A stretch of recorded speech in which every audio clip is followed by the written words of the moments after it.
beloved seekers of wisdom, dear family of dreamers and truth seekers. There is a question I've heard whispered in boardrooms and shouted in frustration, a question that echoes through the minds of millions who watch from the sidelines as extraordinary wealth accumulates in the hands of a few. Why is Warren so much richer than me? It's a simple question, an honest question. And the answer, the real answer, will change everything you think you know about wealth, success, and what separates the extraordinary from the ordinary. Let me tell you something that will unsettle you. The difference between Warren and you is not intelligence. It's not education. It's not even luck or timing or being born into the right circumstances. The difference is something far more fundamental, something that exists in the realm of character, temperament, and a way of seeing the world that most people simply cannot adopt, no matter how much they wish they could. I've spent over 6 decades watching this man work, studying his decisions, observing his temperament, and I can tell you with absolute certainty, Warren is not richer than you because he's smarter than you. He's richer because he thinks differently than you. He behaves differently than you.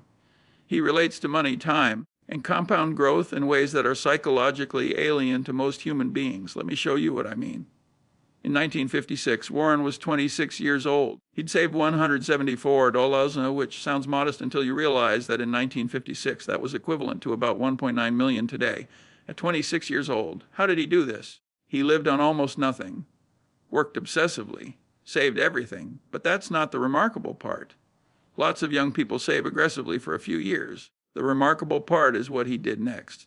He started an investment partnership, and for the next 13 years, he compounded that money at approximately 29% annually. 29%, not once or twice, but year after year after year, for 13 years.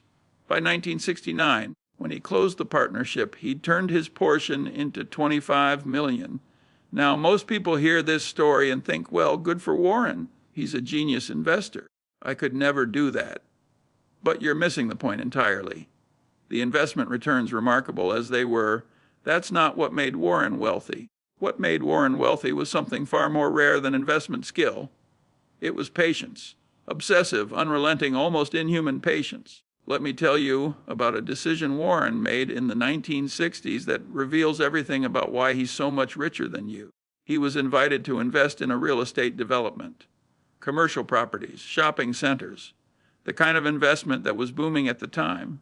The returns looked good. The opportunity seemed sound. His friends were making money in real estate. Warren said no, not because the investment was bad, but because it wasn't stocks. It wasn't his circle of competence. It wasn't what he understood deeply and completely. Do you understand what that takes? To watch others make money, to have the capital to participate, to face the social pressure and the fear of missing out, and to say no anyway. Most people cannot do this. They see an opportunity, they see others profiting, and they jump in. They diversify into things they don't understand because standing still feels like losing. But Warren understood something profound. It's not about doing everything. It's about doing the right things and nothing else. It's about knowing your edge and never, ever straying from it. This is the first reason Warren is so much richer than you. He has the discipline to do nothing when doing nothing is the right move. And most people cannot tolerate doing nothing. They need action. They need to feel productive. They need to be doing something. But as Warren once observed, the stock market is a device for transferring money from the impatient to the patient. You are impatient. Warren is patient. That's not a small difference. That's everything. Let me tell you about another moment that defines why Warren accumulated wealth while others didn't. In 1962, he started buying shares of a textile company called Berkshire Hathaway. The stock was trading around 7 to 8 per share. Over the next 3 years, he accumulated more and more shares. By 1965, he had control of the company. Now here's what's important. Berkshire Hathaway was a terrible business, dying industry, weak economics, bad margins. Warren himself later called it the biggest investment mistake he ever made. But he owned it. And rather than abandon it or try to fix the unfixable, he did something different. He used the cash flow from the textile business to buy insurance companies, and he used the float from those insurance companies to buy stocks. He turned a mistake into a vehicle for compound growth that has now lasted nearly 60 years. Most people, when they make a mistake, they panic, they sell. They try to recover, they move on to the next thing. Warren took his mistake and built an empire around it, not through brilliance, through persistence, through refusing to quit, through seeing opportunity where others saw failure. This is the second reason Warren is richer than you. He doesn't quit when things don't go as planned. He adapts, he endures, he finds a way forward. You quit, you move on, you try something new. And in doing so, you never give compound interest enough time to work its magic. Now let me tell you the most important story, the one that explains more than anything else why Warren accumulated billions while you accumulated thousands or millions.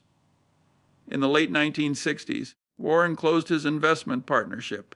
He returned money to his investors. He could have kept going, could have kept compounding, but the market had become overvalued. The opportunities had dried up. The smart move was to step aside. So he did. He sat in cash for years. While everyone else was making money in the go market of the late 60s, Warren sat on the sidelines.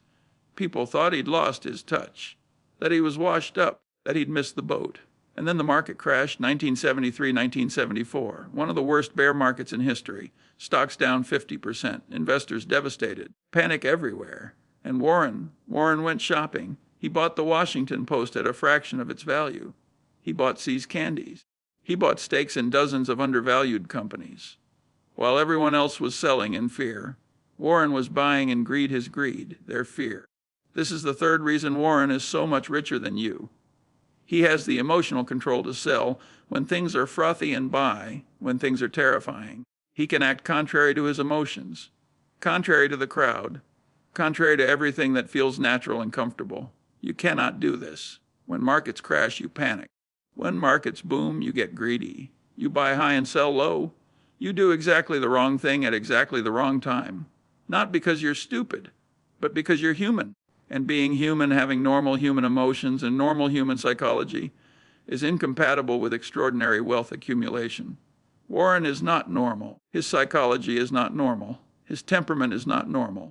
And that abnormality, that deviation from human nature, is precisely what allowed him to accumulate $100 billion.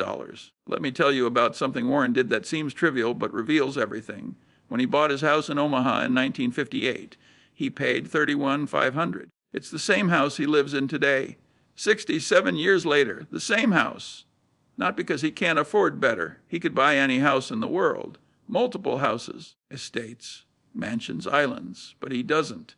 Because upgrading his house doesn't increase his happiness, doesn't improve his life, doesn't serve any purpose except to impress people he doesn't care about. So he stayed in the same modest house, in the same middle-class neighborhood, for nearly 7 decades.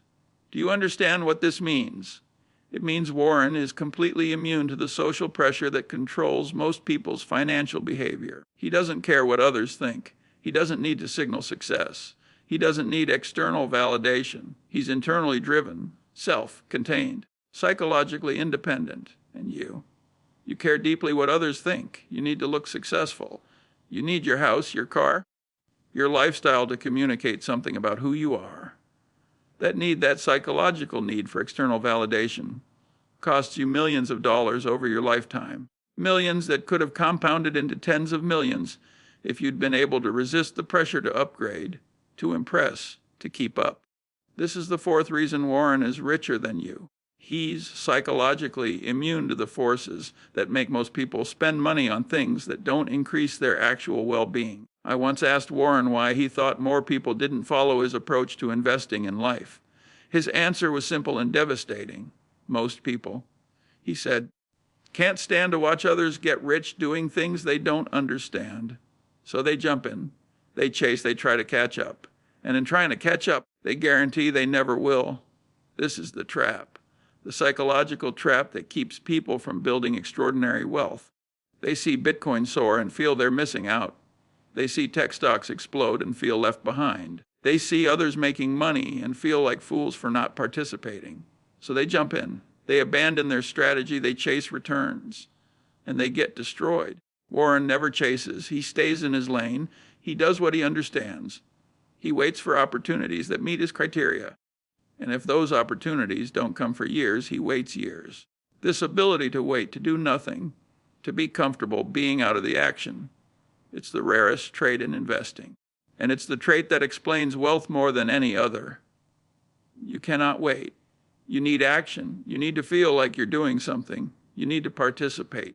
And that psychological need for activity, destroys your returns and ensures you'll never accumulate wealth like Warren has. Let me tell you about the single most important decision Warren ever made. It wasn't an investment.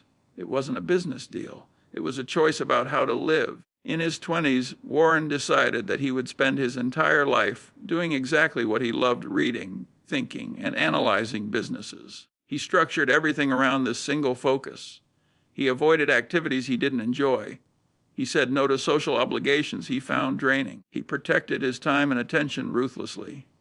For 70 years, he's lived this way. 7 decades of uninterrupted focus on his craft. 7 decades of reading annual reports and thinking about businesses and making investment decisions. The compound effect of 7 decades of focused attention is impossible to overstate. While others scattered their energy across multiple pursuits, Warren concentrated his entirely on one thing. And now people look at his wealth and think it's about intelligence or luck or being in the right place at the right time.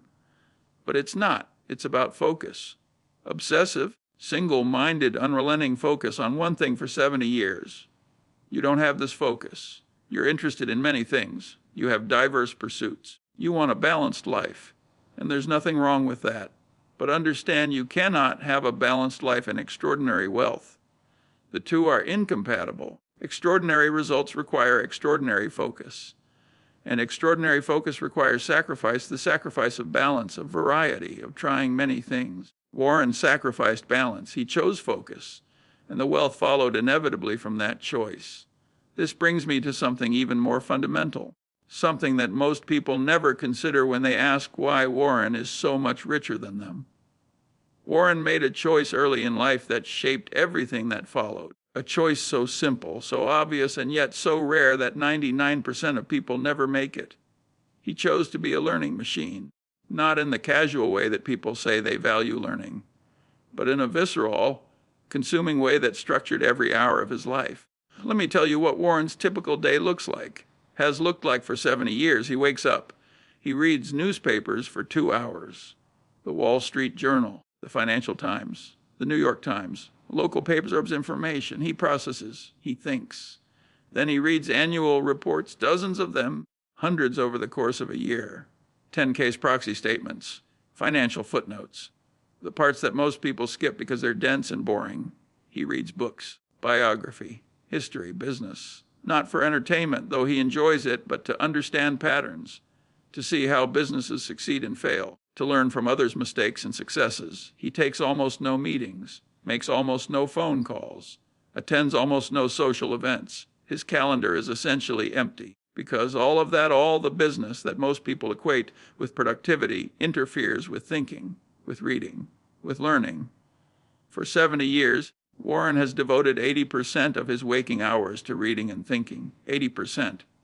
What do you devote 80% of your time to? Meetings, emails, social media, entertainment, business. The appearance of productivity without actual learning.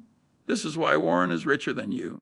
Not because he knows more today, though he does, but because he spent 70 years building a knowledge base that compounds just like investments compound. Every book he read in 1955 informed how he read books in 1965. Every mistake he studied in 1970 helped him avoid mistakes in 1980. Every pattern he recognized in 1990 made him faster at seeing patterns in 2000. Knowledge compounds, understanding compounds, wisdom compounds. But only if you're patient enough to let it happen. Only if you're disciplined enough to keep feeding it. Only if you're focused enough to avoid distraction. You don't do this. You consume information, but you don't process it deeply. You learn things, but you don't connect them to previous learning. You're exposed to wisdom, but you don't internalize it. So your knowledge doesn't compound. It just accumulates, like sand piling up instead of cement hardening into a foundation. Let me tell you about a conversation I had with Warren in the 1980s.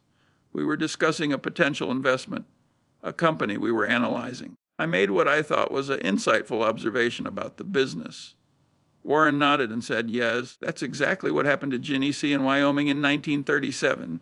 Genesee in Wyoming, a railroad company from 50 years earlier. He'd read about it decades ago, internalized the lesson, and was now applying that pattern recognition to a completely different situation.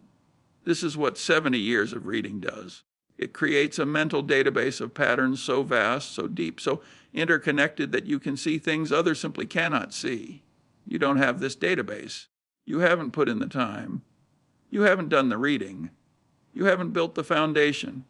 And so when you look at an investment, you see what's on the surface. Warren sees layers beneath layers, historical patterns, economic principles, human psychology, competitive dynamics, all synthesized instantly because he's seen versions of this story hundreds of times before. This is the fifth reason Warren is richer than you. He's built a knowledge base that took 70 years to construct and cannot be replicated quickly. You're trying to compete with 7 decades of accumulated wisdom using knowledge you picked up in the last 7 months or 7 years. It's not a fair fight. It was never going to be a fair fight. But here's what people misunderstand. Warren didn't start with advantages. He wasn't born into wealth. He didn't have insider connections. He didn't go to Harvard Business School. He just started reading. And he never stopped. For 70 years, he never stopped. You could do the same. Not catch up to Warren, that ship has sailed. But build your own knowledge base. Compound your own understanding. Create your own wisdom. But you won't. Because it's boring. Because it's slow. Because you can't see immediate results. Because you'd rather watch Netflix or scroll social media or do literally anything other than read annual reports and study businesses. And that preference, that very human, very normal preference for entertainment over education, guarantees you'll never accumulate wealth like Warren has. Now let me tell you about Warren's relationship with money itself, because this is where things get truly interesting. Most people relate to money as a means to consumption. You earn money so you can buy things. The purpose of wealth is to spend it on a better lifestyle, nicer possessions, more experiences. Warren doesn't think this way at all. To Warren, money is not for spending. Money is for compounding. Every dollar is a seed that can grow into a tree that produces more seeds. The purpose of wealth is not consumption. It's the creation of more wealth. This might sound greedy or miserly or unhealthy, but it's not. It's just a different relationship with money. A relationship where money is a tool for creation rather than consumption. Let me tell you a story that illustrates this perfectly. In the early days, Warren would analyze what he called the opportunity cost of every purchase. If he was considering buying something for $20, he didn't think, can I afford $20? He thought, if I invest this at 20 and it compounds at 20% annually, in 30 years it will be 4,700. Am I willing to trade 730 years for whatever I'm buying today? Usually the answer was no, so he didn't buy it. This is an insane way to think about money if your goal is to enjoy life in the present. But it's a brilliant way to think about money if your goal is to accumulate maximum compound growth. Warren chose the latter. You choose the former. And that choice, repeated thousands of times over decades, is why he has $100 billion and you don't. But here's what's important to understand. Warren doesn't feel deprived. He doesn't feel like he's sacrificing. The process of compounding wealth, of watching numbers grow, of seeing businesses succeed, of allocating capital effectively, that's what brings him joy. He's not delaying gratification. He's not suffering through frugality for some future payoff. He's doing exactly what he loves. The wealth is a byproduct of his obsession, not the goal of his sacrifice. This is crucial. Warren is not disciplined in the way most people think of discipline, gritting your teeth and forcing yourself to do hard things you hate. Warren is aligned. His natural inclinations, his genuine interests, his authentic preferences, they all happen to be the exact behaviors that create extraordinary wealth. He loves reading financial statements. Most people hate it. He loves analyzing businesses. Most people find it boring. He loves thinking about competitive advantage and economic moats. Most people would rather watch sports. So for Warren, building wealth isn't hard. It's natural. It's what he'd do anyway, even if it didn't make him rich. This is the sixth reason Warren is richer than you. He found a way to make money that aligns perfectly with his natural temperament and interests.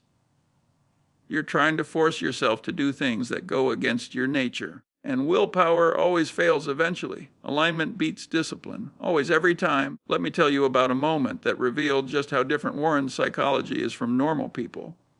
In 2008, the financial crisis hit. Markets crashed. Panic everywhere. Lehman Brothers collapsed. Bear Stearns failed. The entire financial system seemed to be on the verge of collapse. Warren's net worth dropped by tens of billions of dollars. Billions.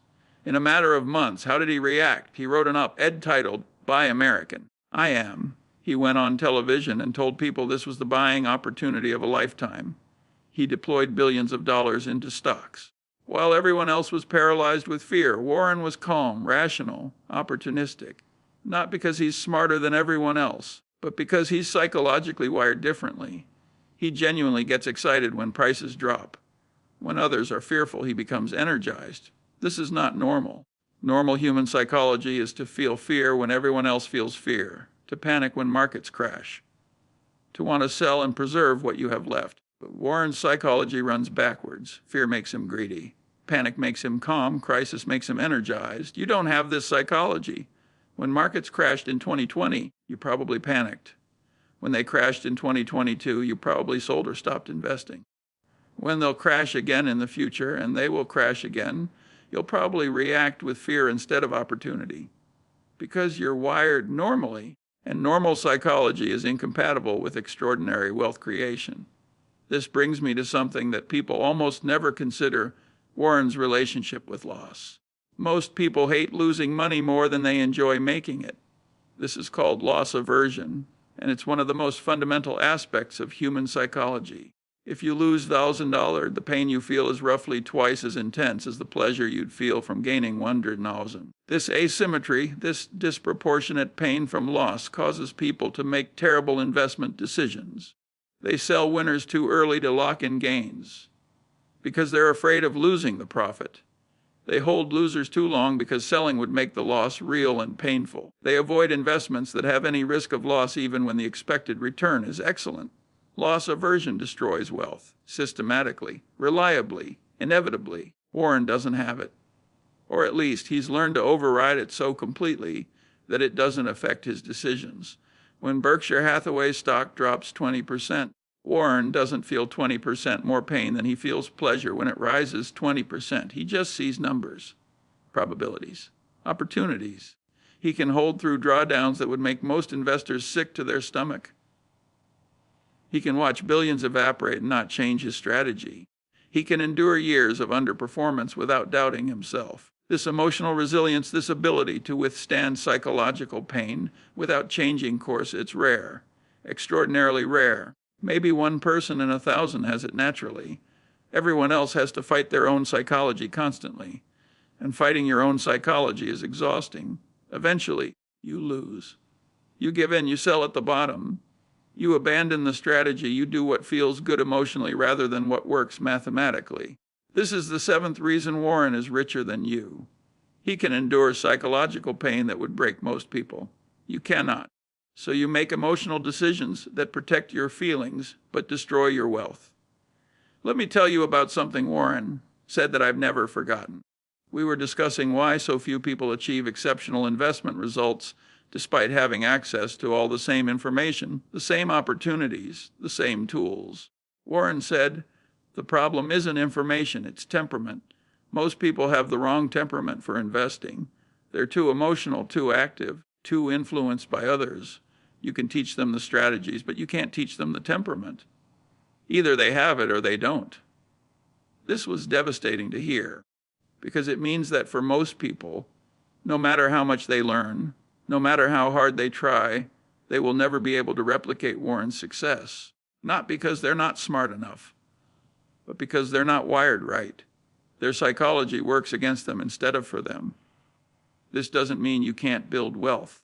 You absolutely can, but it means you probably can't build Warren-level wealth. Because Warren-level wealth requires Warren-level temperament, and that's not something you can acquire through effort or education. You either have it or you don't. And most people don't.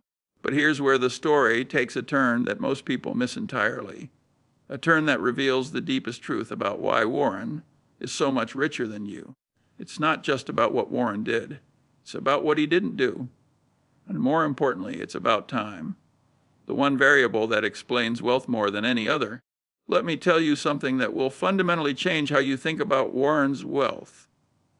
Of Warren's $100+ billion in net worth, 99% of it was accumulated after his 50th birthday. 99%. Warren was already a millionaire by 30. Already wealthy by any reasonable standard. But the wealth that made him one of the richest people in human history, that came in the second half of his life. Not because he got smarter. Not because he found better opportunities. Not because he worked harder. Because compound interest is exponential. And exponential growth is almost invisible at the beginning and almost incomprehensible at the end. This is the secret that answers the question, why is Warren so much richer than me? Because Warren gave compound interest 70 years to work. 70 years, 7 decades of uninterrupted, consistent, disciplined compounding. You haven't given it 70 years, you've given it 7 years, maybe 10, maybe even 20, but not 70. And in the world of compound growth, the difference between 20 years and 70 years isn't additive. It's exponential. Let me show you the mathematics that explain everything. If you invest $10,000 and compound it at 20% annually for 20 years, you end up with $30,083. Impressive. Life-changing for many people. But if you compound that same $10,000 at the same 20% for 70 years, you end up with 7.2 billion. With a B, same starting amount, same annual return. The only difference is time. And that difference in time creates a difference in outcome of nearly 20,000 to 1. This is why Warren is so much richer than you. Not because his returns were 20,000 times better than yours, but because he gave time 20,000 times more opportunity to work. You're trying to get rich in a decade. Warren spent 7 decades. You're trying to sprint. Warren walked patiently for 70 years. You're looking for shortcuts. Warren just never stopped. And the wealth gap you see, the $100 billion that separates Warren from ordinary wealthy people, that's not the gap between smart and average. That's the gap between 7 decades of compounding and 2 decades of compounding. Most people don't understand exponential growth intuitively. Our brains are wired for linear thinking. We expect progress to be steady and proportional.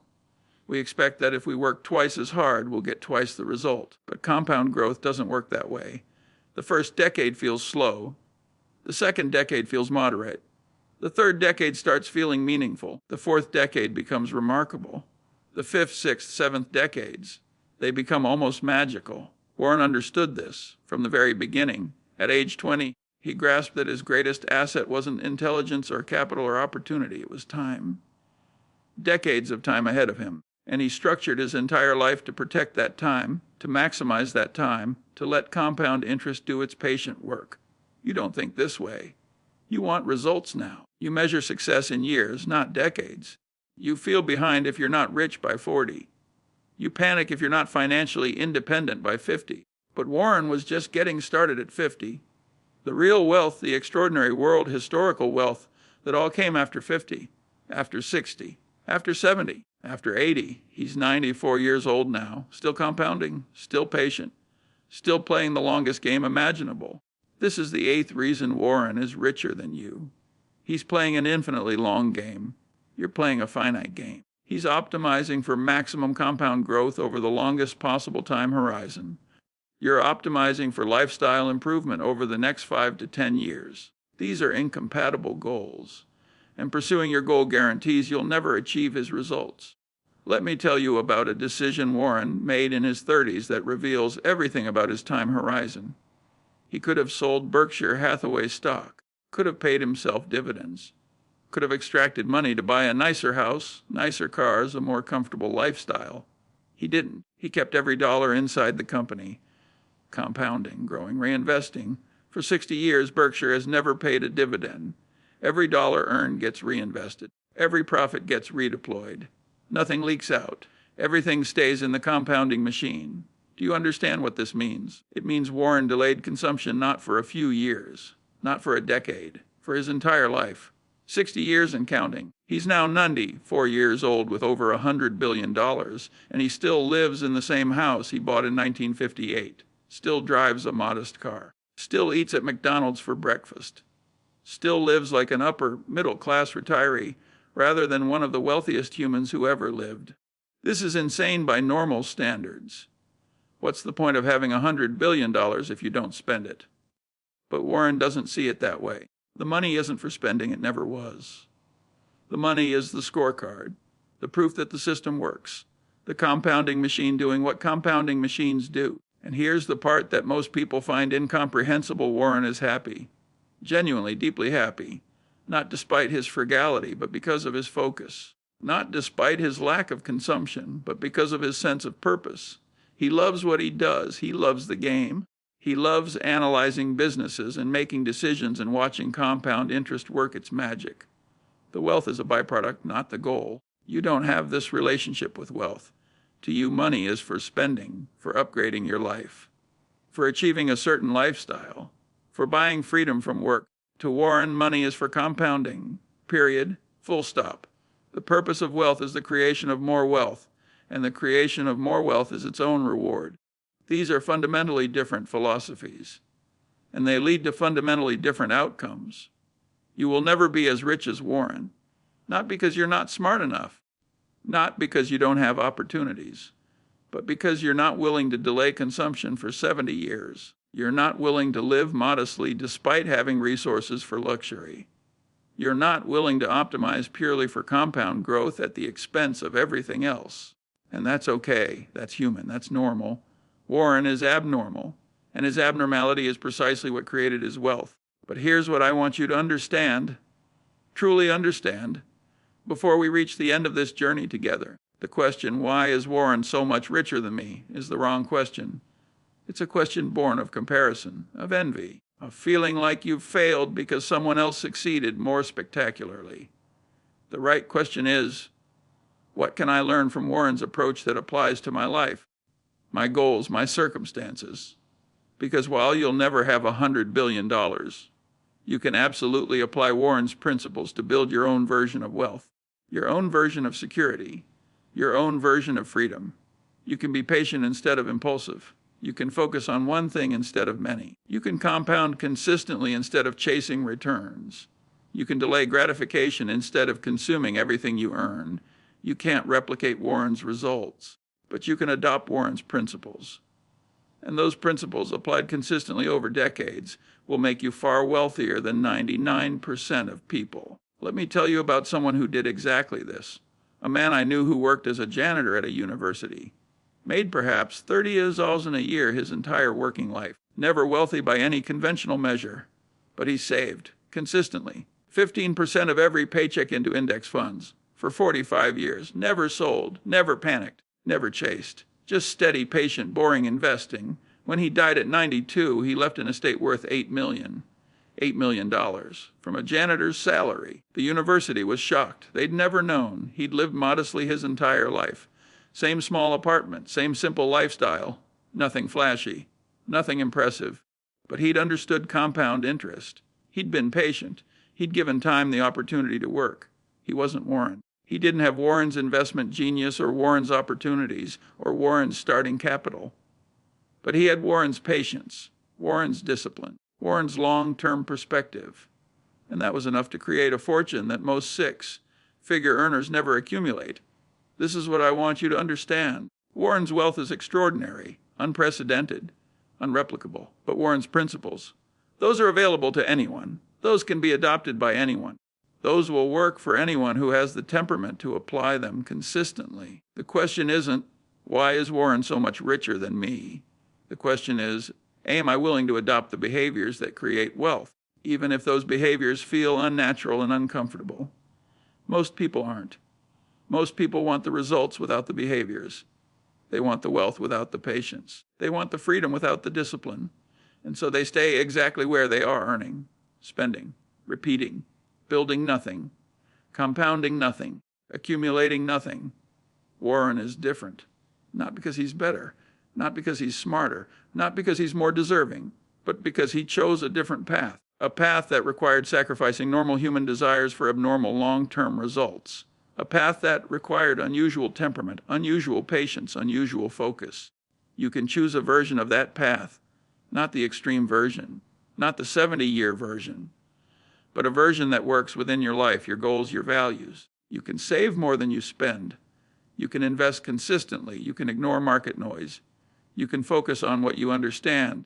You can be patient when others are impulsive. You can think long term when others think short term. And if you do these things, if you really do them, not just agree with them intellectually, but actually live them behaviorally, you will end up far wealthier than you can currently imagine. Not Warren wealthy, but wealthy enough, secure enough, free enough. And maybe, just maybe, that's the real answer to the question. Warren is so much richer than you because he optimized for maximum wealth accumulation at the expense of everything else. But you don't need to optimize for maximum wealth. You need to optimize for enough wealth, enough to be secure, enough to have options, enough to live with dignity and freedom. And that goal, that achievable, realistic, meaningful goal is absolutely within your reach, not in 5 years, probably not in 10, but in 20, in 30, in 40 years of consistent, patient, disciplined behavior, absolutely, without question, guaranteed by the mathematics of compound interest. The question, why is Warren so much richer than me, contains within it a hidden assumption, an assumption that Warren's wealth is the destination, that his $100 billion is the prize, that his net worth is the measure of success. But I've known Warren for over 60 years, and I can tell you something that might surprise you. Warren didn't set out to become the richest person in the world. He set out to do what he loved every single day for as long as he lived. The wealth, the extraordinary, incomprehensible wealth, was a side effect, a byproduct, a natural consequence of doing what he loved with unusual focus for an unusual length of time. This distinction is everything. Most people chase wealth as a goal. They work jobs they tolerate to earn money they'll spend on lives they're building for some future version of themselves. They're delaying happiness now for security later. They're sacrificing present joy for future freedom. Warren never did this. Warren was happy on day one. At age 20, reading annual reports in his bedroom, he was doing exactly what he wanted to be doing. At age 30, analyzing businesses, he was living his ideal life. At age 50, at age 70, at age 90, same thing. Perfect alignment between what he loved and what he did. The wealth came because he never stopped, because he never burned out, because he never felt like he was sacrificing. Because when you're doing exactly what you love, compound interest has infinite runway. This is the deepest answer to why Warren is so much richer than you. Not because he wanted money more than you do, but because he wanted money less than you do. He wasn't chasing wealth, he was chasing understanding, mastery, the intellectual satisfaction of analyzing businesses and making good decisions. The money was just the score, just the feedback mechanism that told him he was thinking correctly. You're chasing money as the goal. And paradoxically, that makes you less likely to get it. Because when money is the goal, you make emotional decisions. You chase returns. You panic in downturns. You compare yourself to others. You feel behind. You take shortcuts. But when money is just the scorecard for something else you love, when it's the byproduct of work that fulfills you, you make better decisions. You're patient. You're rational. You're consistent. You don't panic because you're not desperate. You don't chase because you're not in a hurry. Warren is richer than you because he found a way to make money that he would do even if it didn't make money. And you're trying to make money doing things you wouldn't do if they didn't pay you. This is the fundamental difference, the difference that explains everything. So let me ask you something, not rhetorically, but genuinely, something worth sitting with, something worth reflecting on deeply. What would you do if money didn't matter? If you already had enough to be secure forever, what would you spend your time doing? Whatever your answer is, that's what you should be doing now. Not someday, not when you're rich, now. Because if you wait until you're wealthy to do what you love, you'll never be wealthy. The path to wealth requires decades of consistency, and you cannot be consistent for decades doing something you don't genuinely enjoy. Warren figured this out at age 20. He structured his entire life around doing what he loved, and the wealth followed inevitably, naturally, almost accidentally. You're trying to do it backwards. You're trying to get rich first, then do what you love. And it doesn't work that way. The mathematics don't work. The psychology doesn't work. The time horizon doesn't work. You burn out. You quit. You chase. You change strategies. You never give compound interest enough time because you're not happy enough to be patient. This is why Warren is so much richer than you. Not because he's better at making money, but because he's better at being happy. And happiness, genuine, sustainable happiness from work you love, is the foundation of extraordinary wealth. I know this sounds backwards, impractical, like I'm suggesting you follow your passion and the money will magically appear. That's not what I'm saying. I'm saying something more nuanced and more difficult. I'm saying find work you can do for 70 years without burning out. Work that aligns with your natural temperament. Work that compounds in value over time. Work that gets more interesting as you get better at it. Work that you'd do even if you were already wealthy. That work, whatever it is for you, that's your path to wealth. Not quick wealth. Not easy wealth.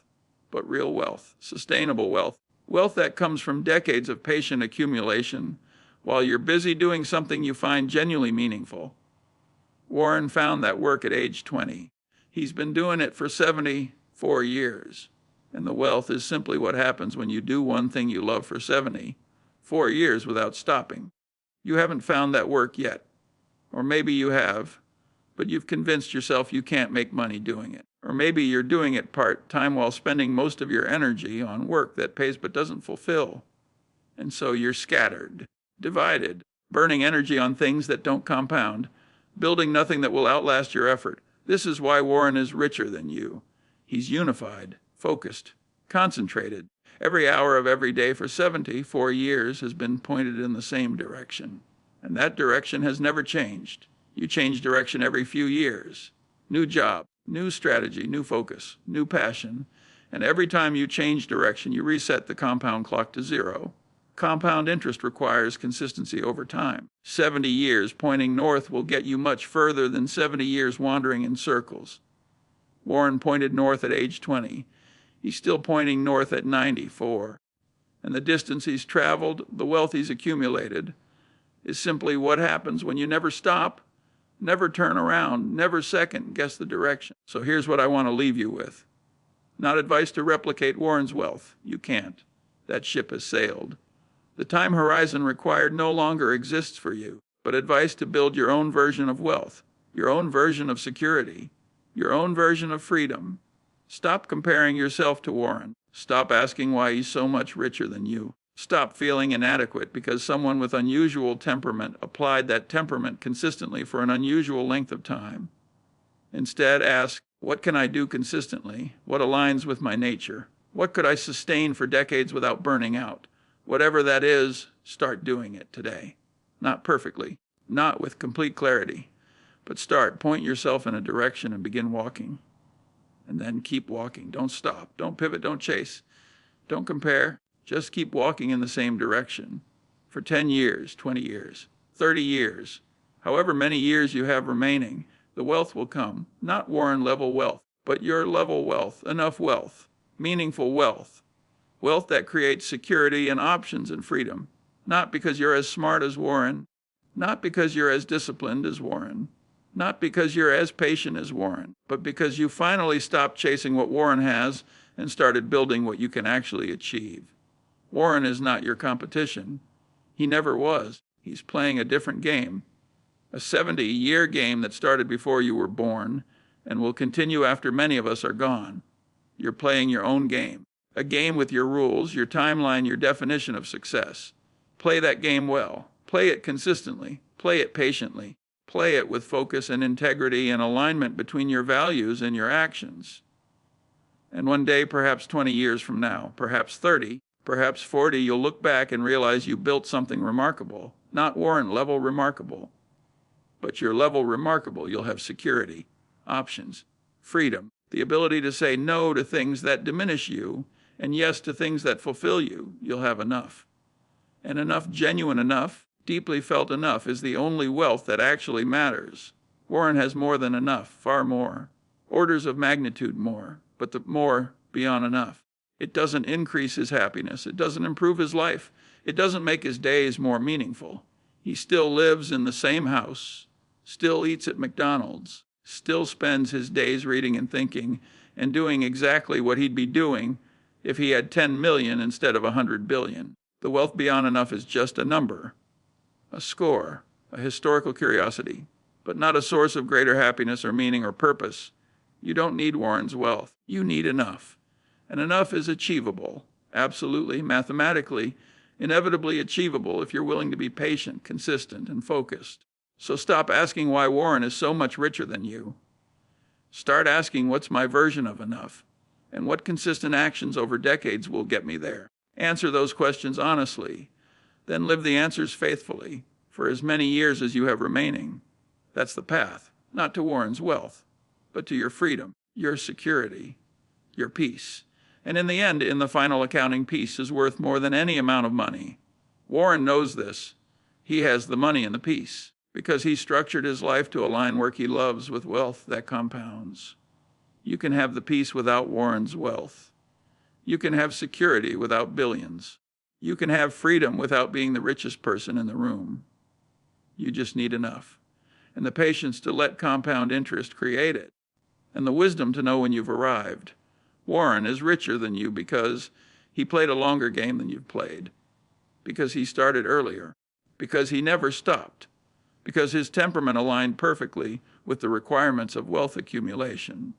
But you can be wealthier than you are today, significantly wealthier, life-changingly wealthier, not by being Warren, but by being the best version of yourself, consistently, patiently, for as long as you live.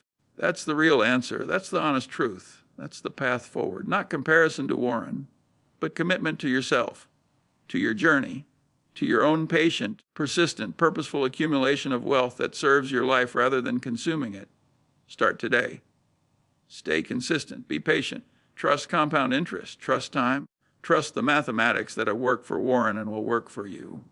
Not at Warren's scale, but at your scale, which is exactly the scale that matters for your life. Go now. Begin, build, and let time do what time does when given patience and consistency. Your wealth is waiting, not in Warren's bank account, but in your own disciplined, patient, focused future. Go claim it.